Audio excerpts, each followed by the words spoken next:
Alright, that was really efficient. Oh no, I'm dead. We chose hardcore mode for a reason. He beats the hell out of the Super Bowl.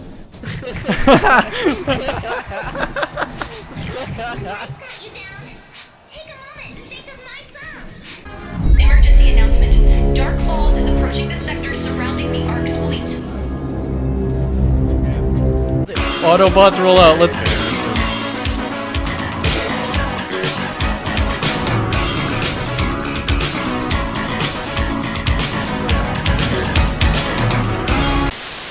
Hello and welcome to today's video on why I like Phantasy Star Online 2 and my impressions of the recent closed beta on Xbox. I'm aware that a good portion of the views on this video will be from people who have never heard of Phantasy Star, so let's get that question out of the way right off the rip. So what is PSO2?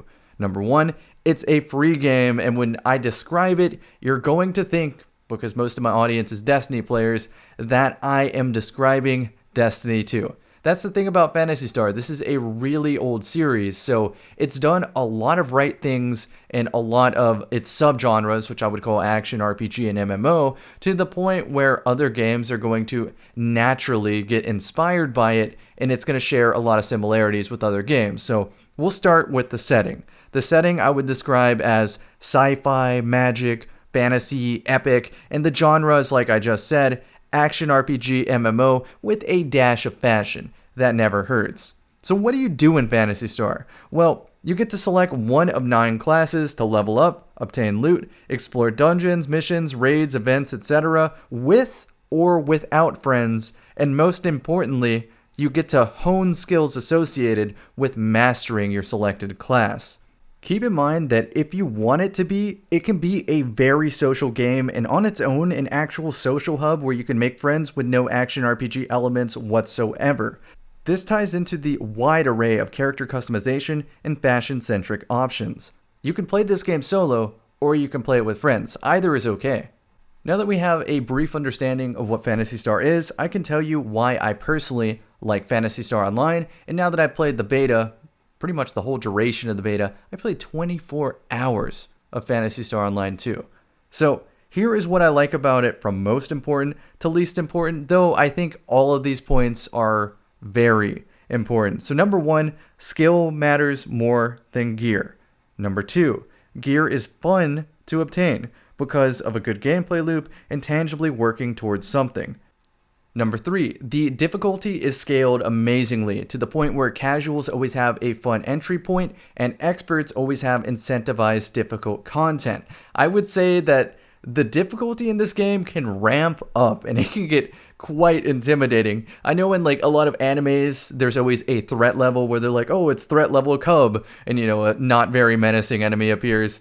Then, of course, something actually terrifying appears, and they're like, we're raising it to threat level tiger. Well, in Phantasy Star, you can get all the way to threat level celestial god. Like, it is so crazy what the end game looks like. Between those 3 things that I just said, the skill being more important than gear, but gear being fun to obtain, and the difficulty being scaled amazingly, this is one of the few games where you can actually be the Legend 27 if you're good enough. The 4th reason that I like Phantasy Star Online 2 is that it has a long established history of setting the example for other online connectivity games, aka it was online even in the Dreamcast and GameCube era. Now, I just mentioned its age, and this brings me to number 5. The game is 8 years old, and that may sound like a negative, but I assure you, it's a positive. 8 years of frequent and attentive updates and patches. If you feel that age somehow dictates the game you have to enjoy, and you feel you have to play modern games, would you not instead play games like, I don't know, Borderlands 2, Minecraft, RuneScape, Halo, Diablo 3, any of the Pokemon series, Counter-Strike? Essentially, what I'm trying to get at is that modern games just have not raised expectations. Now, answer this question. What makes a new game a new game? Because by whatever standards you bring up, Phantasy Star Online is absolutely a new game to me. Plus, it's an older game, so that means more universal compatibility just with the natural improvement of technology. Meaning, not only is this going to be on Xbox, it's going to be on PC. Not only is it on PS4, but it's going to be on the Switch. And it wouldn't even surprise me if they could go back even another generation. But of course, that's not necessary. Now, however, if you are about, the most high-tech modern graphics and you want the RTX waifus or whatever, this is not the game for you. And that's not a problem. Number 6, the soundtrack is fire. I'm not going to really talk more on this or show you any examples. Just type up Phantasy Star Online OST in the YouTube search bar and have fun. Number 7, all classes and playstyles are viable. You can choose purely aesthetically and make whatever you choose work at the endgame. You can tap into a mechanical skill heavy class and win with extreme dexterity and high APM Korean StarCraft style, or you can use a more chill class with a more strategic moveset and emphasis. Now, if you're shooting to be the best player in the server, the Legend 27, you're probably going to have to do both of these.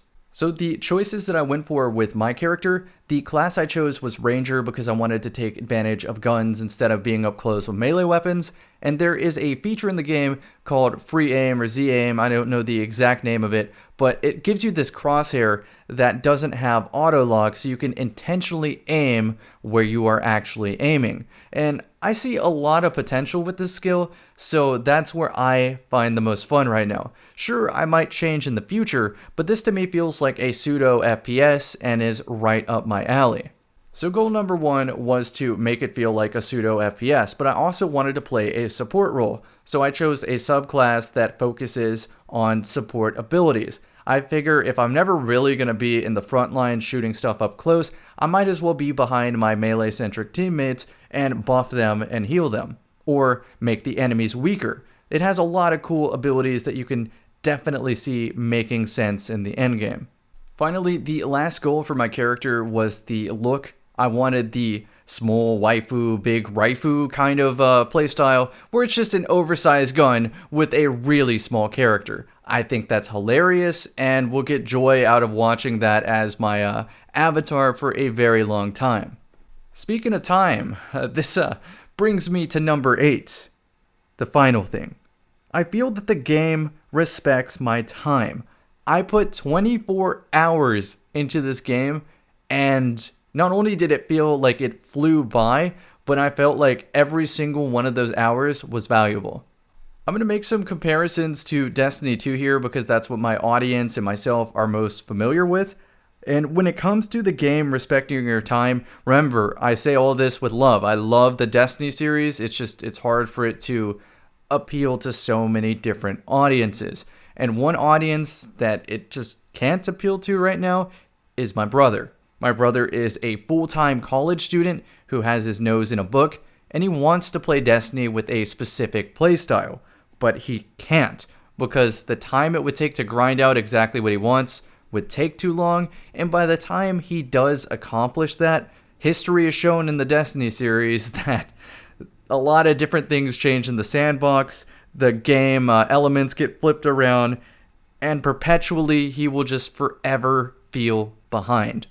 In Phantasy Star, there has been 8 years of content, and you don't have to let that overwhelm you. You work at your own pace, and you do what's valuable to you. You can sort of have that playstyle you're shooting for right off the rip, and you just enhance upon that. Now that I've just gushed over Phantasy Star Online 2 and why I like Phantasy Star, a couple of you are probably interested in the game, and the next time a beta rolls around, a beta should hopefully roll around. Please, Sonic-san, do it. Some of you are going to be interested in playing the game. And so what should you expect when first playing? Well, the first thing you're going to notice, and you might think this initially, is that the UI is cluttered and dirty. But what I think the problem actually is, because I'm experiencing this game blind, I've had no spoilers over the last 8 years, when I think the problem is you get flooded with tutorial style quests and notifications from everywhere, whereas in other games, it's usually just one sole NPC. So my advice is, anytime you have a question on how some of the systems work, just watch a YouTube video. The Phantasy Star content creation community has a lot of talented and competent individuals. The one that I'm going to recommend, because he always puts his videos in a nice, easy to understand package, is Azalera. The link to his channel will be in the description below. I recommend you check it out if you have any questions related to beginner things for Phantasy Star. I myself still have a lot of noob questions that need answered, so I feel that I can maybe offer a unique perspective to another content creator if I ever do a collaboration, so that they can hit the veteran perspective and I can give the beginner perspective, because I kept myself dark about this game for its entire duration, for 8 years. I played Phantasy Star Online Episode 1 and 2, that was the old game on the Dreamcast and GameCube, and since the announcement of Phantasy Star Online 2 in 2012 in Japan, I went dark because I didn't want to spoil the game for myself, because I wanted to experience it at the same time as my friends. So for those of you just getting interested in the game right now, you are on the same pace as me. You will be seeing some of this content for the first time like I am right now. So after a mere 24 hours of gameplay, I would say that although all the tutorial quests and notifications looked intimidating, it's way more systematic than you will initially think. It's worth the minor growing pains that are associated with it, and like I said, just watch a YouTube video. The next thing I want to cover is the second part of the title, the beta impressions.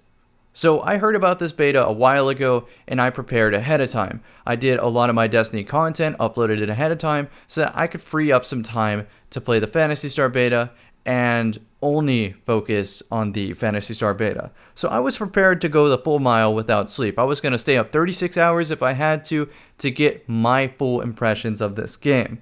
I was expecting network errors and whatnot because I've never played a beta without them. Sure enough, after 3 hours of waiting for the servers to fix on that initial launch, I went to sleep to get a fresh sleep cycle for the morning so I could just be more alert and focused when I'm actually playing. As it turns out, I missed about 3 hours of gameplay, and the devs made that good because they extended the beta and gave the fans some in-game items, and that was pretty cool. Not to mention, the following day when they did server maintenance, it fixed one of my 2 issues with the beta. The first of which was joining on parties, specifically on my brother's party, because I think we were on the same network connection and online games don't really like that. So the workaround for this has always been join simultaneously before the game seems to be able to check. And while that worked, the next day after server maintenance, that issue was seemingly gone.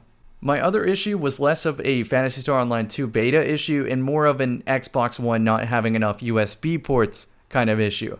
I know I maybe could have had a USB squid, but I played the first day on controller and the second day purely on mouse and keyboard. The issue is, you need to use a controller to open up Phantasy Star Online 2 to get through the title screen, but after that you can use mouse and keyboard. If your controller disconnects for any reason, you have to reconnect it before you're allowed to progress and get rid of that UI.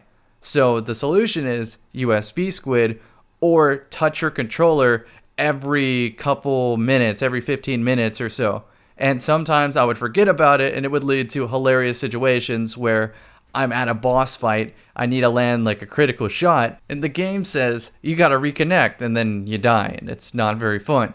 The solution to that would be just allow mouse and keyboard to enter the title screen, and I don't think it would be an issue because you never turned your controller on initially.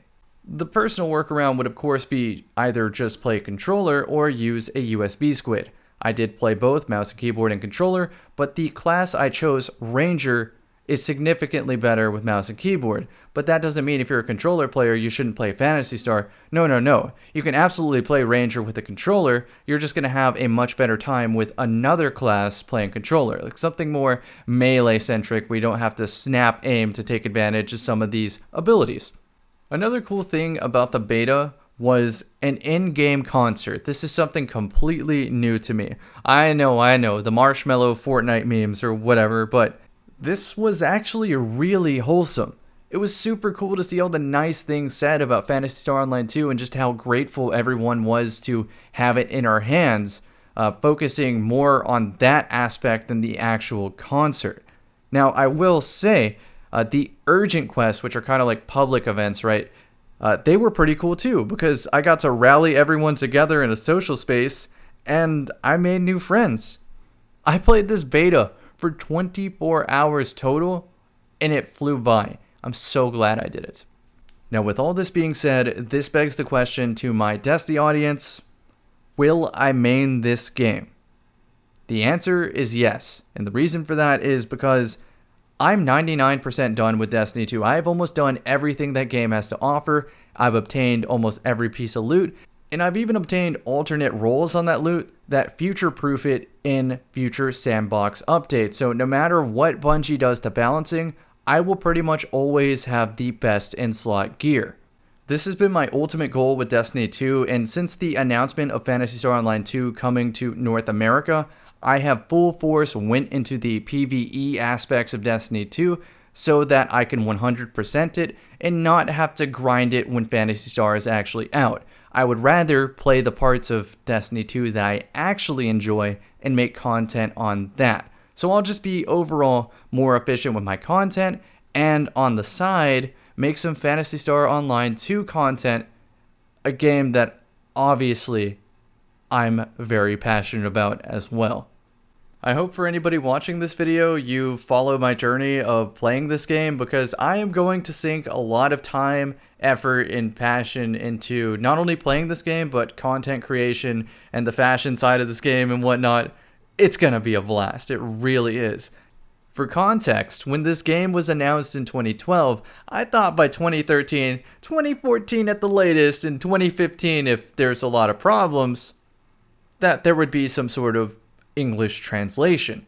It got to the point where in 2016 I said, yeah, it's probably never coming to North America, so I might as well start learning Japanese now. And well, I've had, steady progress. I feel like an elementary schooler now. It's progress enough and gives me hope that I'll eventually be able to play on the Japanese servers, but that's no longer necessary because the development team made it happen. It's actually a reality now. I'm so excited to play it. And yeah, at this point I'm going to continue learning the Japanese, but I get to play this in my home country. This is great. Thank you guys so much for watching the video, and I'll see you in the next one.